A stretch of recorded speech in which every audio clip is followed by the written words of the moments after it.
insonlar umuman bakteriya bo'lmagan, virus bo'lmagan, mikroorganizmlar bo'lmagan steril muhitda ham uzoq vaqt yashay olmaydi. Nega?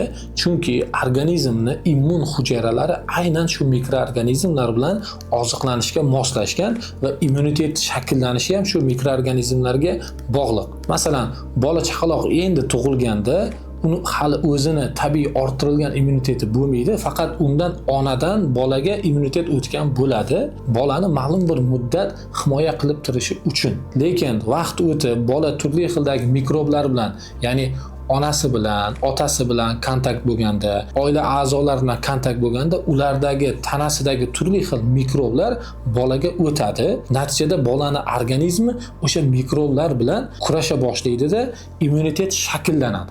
Ya'ni immuniteti tirilib, aktivlashadi va tashqaridan qanaqadir mikrob, bakteriya, virus keladigan bo'lsa, o'sha immunitet faollashib uni o'ldirishga moslashib boradi. Shuning uchun ham bog'chaga bolalar chiqib qolsa, o'sha boshqa muhitga chiqyapti-ku, boshqa bakteriyalar bilan kontakt bo'lyapti, darrov shamollashni boshlaydi. Nega? Chunki yangi mikroblar, yangi mikroorganizmlar bilan kontakt bo'lib, unga qarshi immunitet shakllanadi.